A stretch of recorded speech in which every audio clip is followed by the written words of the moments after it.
Here's 3 tips to becoming a better artist.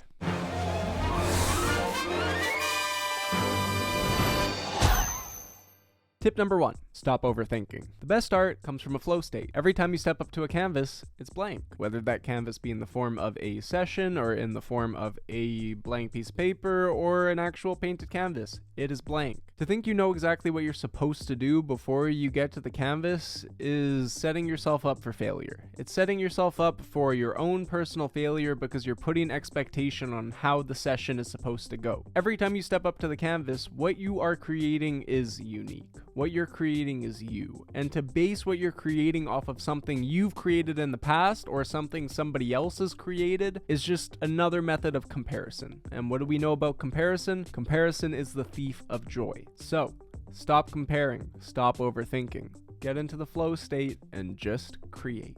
Tip number 2, balance practice and play. As a musician, it's not totally necessary for me to know my scales and my theory, but knowing it makes me a more well-rounded player. But just knowing my theory and my scales doesn't mean that I can actually apply that to my art if I'm not having any fun with it. Knowing the technical side of art and creativity is great, but if you aren't able to apply it, then what's the use in knowing it? Knowing the technical skills of something doesn't make you a good artist. It makes you a talented person. It means that you have a wealth of knowledge, but it doesn't make you a good artist. In drawing, for example, let's say you do the line work. Let's say you practice the technical abilities and the technical skills. Let's say in painting, you know color mixing and color matching. Let's say in music, you know all your scales and you know the circle of fifths and you can tell people exactly what note is being heard at the second it's happening. But none of that means that you can actually translate that into your own art. It's about applying the technical skills and being able to use it as a skill in your toolbox, and the more you learn, the more you know, and the more you have in that toolbox. But that doesn't necessarily mean every time you sit down to draw you have to do line work. That doesn't mean every time you sit down to draw you have to do the technical things that you've been learning. The whole point of a toolbox is having all the tools. If I were to have practiced using a hammer and I go up to the screw, well,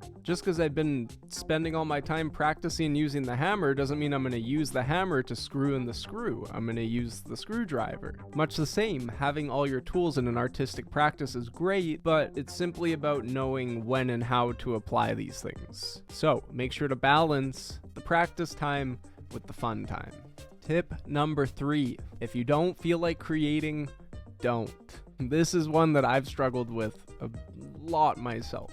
If art is a practice in all aspects of our lives, then why should we force ourselves to do anything that we don't want to do? If you don't feel like sitting down to make art, don't force yourself to sit down and make art. Go for a run, go for a walk, meet up with some friends, listen to some music, journal, draw, anything. Just do something that isn't what you're forcing yourself to do. Go do something that you're going to enjoy, that you're going to have fun with, and that'll take your mind off the supposed need or have to feeling of making art. Then, once you get yourself to a space of enjoyment and having fun, then bring that back to your music. Bring that back to your drawing. Bring that back into whatever art form that you were trying to force yourself into initially. Just because you can't do it right then doesn't mean you won't be able to in the future. Just means that you need to step away from it. And that's okay.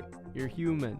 So am I. We need time. We need breaks. We need to give ourselves love and be easy on ourselves. Otherwise, we're just going to burn ourselves out. So, with that being said, remember that all aspects of what I've said are practices. These things take time. It doesn't just happen overnight that you stop being hard on yourself. It doesn't just happen overnight that you learn how to do the technical and bring those into the fun parts of art. Give yourself time, give yourself love, and just be patient with yourself. Trust the process. You'll get there. I believe in you. So, I'm Aiden, and that was 3 tips to becoming a better artist. Thanks for tuning into this video. It's Studio Raphael. Like, comment, subscribe, get engaged, get involved. Would love to hear what you have to say. And yeah, wishing you all the best. Take care.